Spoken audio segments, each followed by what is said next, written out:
আসসালামু আলাইকুম। আশা করি সবাই ভালো আছেন। আলহামদুলিল্লাহ। লাইফে অনেক আচার তৈরি করেছি, তবে এমন মজার আচার আগে কখনো তৈরি করিনি। টক ঝাল মিষ্টি চালতার আচার। স্কুল গেটে মামাদের হাতের আচারগুলো খুবই মজা হয়, তবে এর চেয়েও অনেক গুণে বেশি মজা এই চালতার আচার।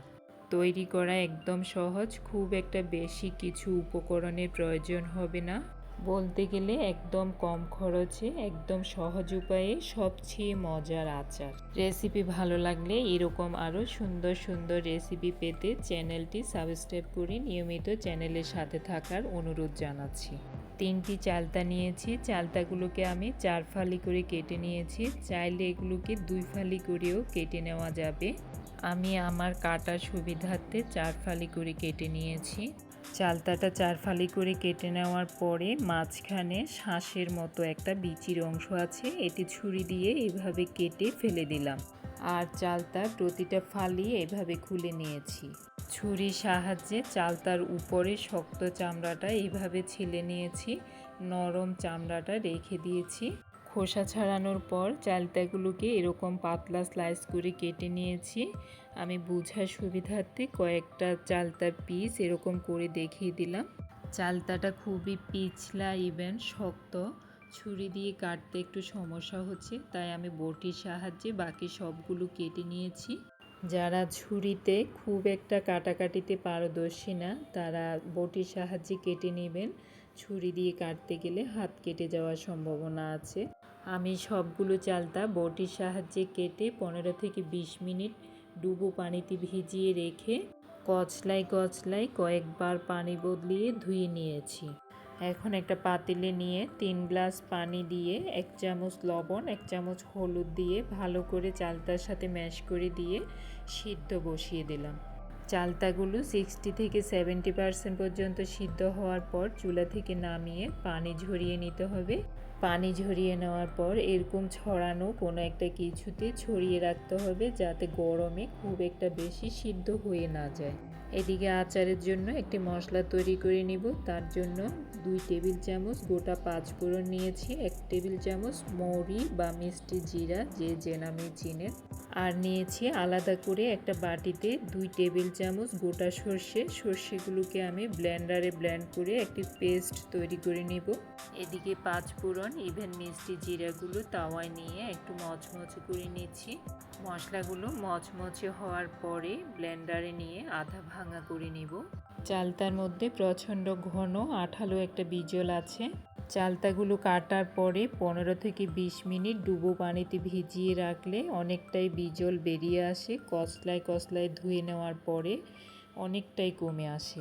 চুলায় একটা প্যান বসিয়ে তার মধ্যে মেজারমেন্ট কাপে 1 কাপ দিয়ে আরও 1 কাপের অর্ধেক মোট 1.5 কাপ সরিষার তেল নিয়েছি। আস্ত 2টি রসুনকে এরকম জুলিয়ান কাট করে কেটে নিয়েছি, রসুনগুলো দিয়ে দিলাম। রসুনগুলো দেওয়ার পর 1 মিনিট এভাবে নাড়ানোর উপর রেখে ভেজে নিয়েছি। 1 মিনিট পর 2 টেবিল চামচ বাটা রসুন দিয়ে দিলাম। আর দিয়েছি ব্লেন্ড করে নেওয়া সর্ষে বাটা। 1 চামচ লবণ দিয়েছি। লবণটা চালটা সিদ্ধ করার সময়ও দিয়েছিলাম 1 চামচ, তাই একটু কম দিয়েছি, প্রয়োজন হলে পরে দেওয়া যাবে। আর দিয়েছি 2 চামচ মরিচ গুঁড়ো। সবগুলো মশলা 2 থেকে 3 মিনিট সময় নিয়ে নাড়ানোর উপর রেখে কষায় নিয়েছি। এই পর্যায়ে দিয়ে দিব আগের থেকে ভাপিয়ে রাখা চালতা। চালতাগুলো দেওয়ার পর স্প্যাচেলে দিয়ে উপর নিচ ভালো করে মশলার সাথে ম্যাশ করে দিয়েছি। আচারের জন্য তৈরি করে নেওয়া মশলাটা দেখুন একদম মিহি ব্লেন্ড করে নিয়ে আধা ভাঙা করে নিয়েছি। সেখান থেকে 2 টেবিল চামচ মশলার গুঁড়ো দিয়ে দিলাম। সবগুলো মশলা একসাথে দিবেন না, 1 চামচ পরিমাণ মশলার গুঁড়ো রেখে দিবেন। আচারটা চুলা থেকে নামানোর কিছুক্ষণ পূর্বে দিয়ে দেখবেন আচারের মধ্যে খুব সুন্দর একটা সুগন্ধ আসবে। আর দিয়েছি মেজারমেন্ট কাপে 1 কাপ দিয়ে আরও 1 কাপের অর্ধেক মোট 1.5 কাপ চিনি ইভেন মশলা সব কিছু ভালো করে চালতার সাথে ম্যাশ করে দিয়েছি স্প্যাচেলে দিয়ে। নাড়তে নাড়তে এইভাবে চিনি ইভেন চালতার থেকে এক পর্যায়ে কিছুটা পানি বেরিয়ে আসবে। দেখুন কতটা পানি বেরিয়ে এসেছে। নাড়ানোর উপর রেখে এই পানিটা শুকিয়ে নিতে হবে। এই পর্যায়ে দিয়ে দিলাম 3 টেবিল চামচ পরিমাণ হোয়াইট ভিনেগার। এই ভিনিগারটা দেওয়ার কারণে আচারগুলো দীর্ঘদিন ভালো থাকবে। নর্মাল ফ্রিজে রাখলে দীর্ঘ 1 বছর ভালো থাকবে। ফ্রিজের বাইরে রাখলে মাঝে মাঝে একটু রোদ্রে দিয়ে রাখবেন, 5 থেকে 6 মাস এমনিতেই ভালো থাকবে। সবশেষে আরও 1 চামচ আচারের জন্য তৈরি করে নেওয়া মশলার গুঁড়ো দিয়ে দিলাম। একদম লাস্ট পর্যায়ে আচারের মধ্যে মশলার গুঁড়োটা দেওয়ার কারণে খুব সুন্দর একটা আচারের সুগন্ধ পাওয়া যাবে। দেখুন আচারের থেকে যে পানিটা বেরিয়ে এসেছিল, নাড়তে নাড়তে পানিগুলো শুকিয়ে চালতাগুলো একদম আঠালো হয়ে আসছে। চালতা ইভেন মশলা থেকে তেলটা ছেড়ে উপরে উঠে আসছে। চুলার ফ্লেম একদম লোতে নিয়ে আরও 2 থেকে 3 মিনিট নাড়ানোর উপর রেখে আচারটা আরও আঠালো করে নেব, যাতে করে চালতার ভিতরে ইভেন মশলার মধ্যে কোনো রকম পানির আর্দ্রতা না থাকে। সবশেষে 2টি মরিচ এইভাবে হাত দিয়ে ভেঙে একটু চিলি ফ্লেক্স করে দিয়ে দিলাম। রেডি হয়ে গেল টক মিষ্টি ঝাল দারুণ স্বাদের চালতার আচার। এই আচারটি যাকে একবার খাওয়াবেন সে কিন্তু বারবার খেতে চাইবে, এতটাই মজার ইভেন লোভনীয় হয়েছে এই চালতার আচার। আমি কিন্তু আচারের মধ্যে কোনো ধরনের কালার ব্যবহার করিনি, যে কালারটা এসেছে একদম অরিজিনাল কালার।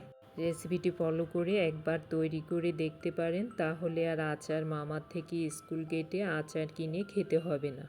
আশা করি রেসিপি ভালো লেগেছে। ভালো লেগে থাকলে লাইক, সাপোর্ট, শেয়ার করে পাশে থাকার অনুরোধ রইল।